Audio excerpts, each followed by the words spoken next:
Kaibigan namin.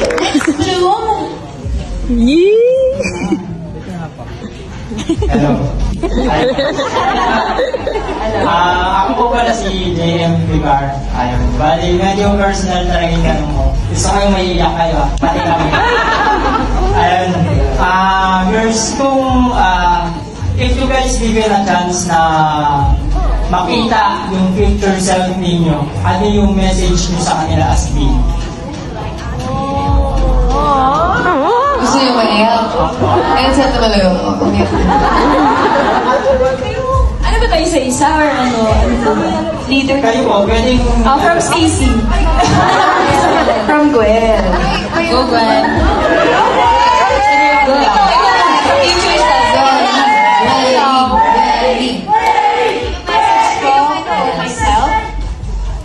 Future self. Future self.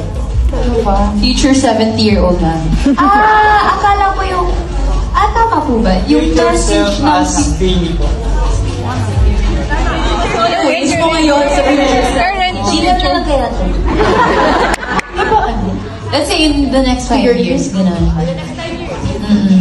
For myself. Or pwede for myself na lang. Or para sa baby. As being. As Beanie. As being. As Beanie. I'm proud of you, girls. I'm proud of you. Kunyari na naman yun. Message to yourself. Sa sarili. 5 years as Beanie Gwen. As Beanie Gwen. Beanie pa rin ako, so proud ako sa'yo. Ano ba? Wala akong maisip. Proud of you, Gwen. It's okay, Gwen. Yan eh. Go, Gwen! Go, Gwen! Proud ako kasi nalampasan mo lahat and hindi ako iiyak.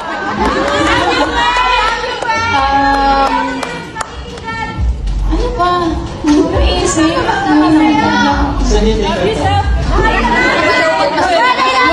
Power back. Keep going. Yeah! Ako naman. To the future Beanie, I am so proud of you for being the eldest Beanie. After 5 years. Ano, ilang taon na ba ako?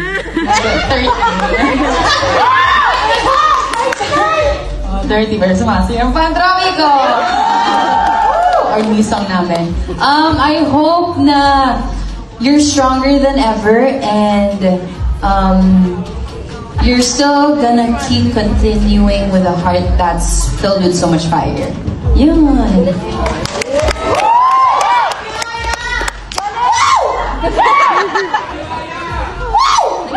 Nag-iingi siya ng ano? Hi, Joanna. Ano ba?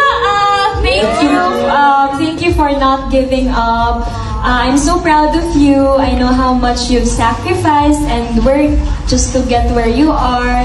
And salamat. And thank you kasi nagagawa mo na yung greatest dreams mo bukod sa performing. Broadcaster ka na ngayon and nagagawa mo na kasi.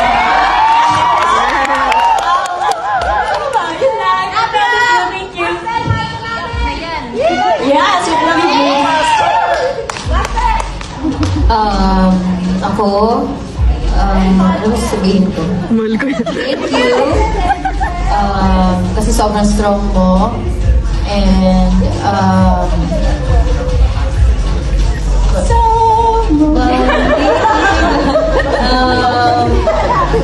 I'm so proud of you. Just be yourself. And, mahal kita.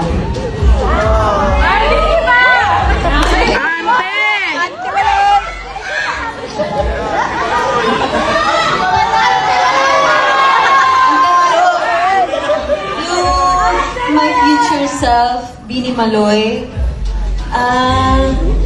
I hope sana parang hindi pa rin mawala yung love mo sa music, sa arts, and yung heart mo to just live, na mabuhay lang sa mundong to. Kasi ang pressuring na like yung kahit nakatayo ka lang, hindi mo makakontrol yung mga sinasabi ng ibang tao, kahit wala kang gawin, may masasabi talaga.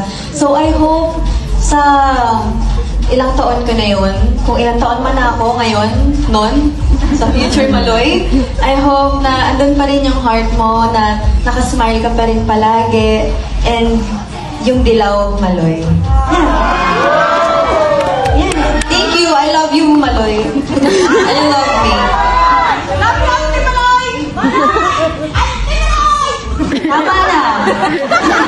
Ate Shira! Anong tawag niya sa'yo? It's mommy! Okay. Daddy, what's baby po? Okay. Me, gusto ko yung message ko precise. My message is for Bini Sheena in 5 years. And I'm so proud of you. Good job! Kapit lang kasi last year, sorry. Hindi, joke lang. Pero I'm so proud of you.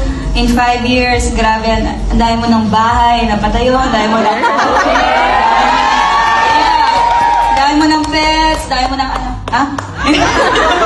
Hindi, pero yes, ang dami mo ng achievements and to more achievements pa as Sheena and as Bini. Yes.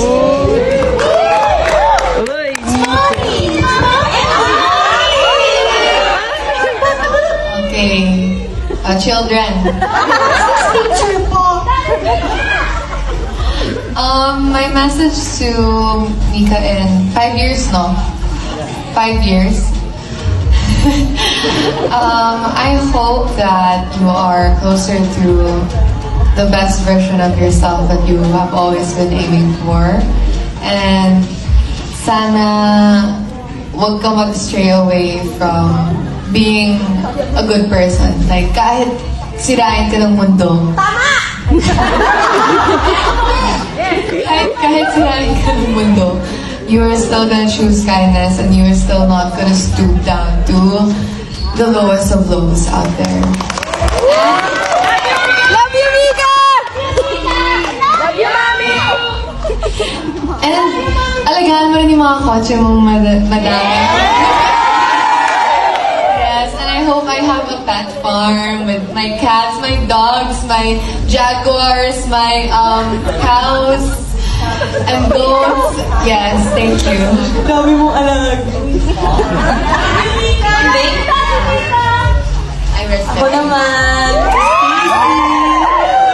5 years from now, siguro naman sa panahon na to medyo, ano ba, parang meron ka ng 3 bahay, isa sa Pilipinas, isa sa Korea, isa sa US. Ayun, proud ako sa'yo. Super proud ako sa'yo. And sana kahit hanggang ngayon, castle pala, sabi natin ka-castle daw. Ayun, sana piliin mo pa rin yung maging mabait, maging mabuti, because a good heart will always win. And always thank God forever. We love God. Thank you so much, sir. And thank you to our nation's girl group.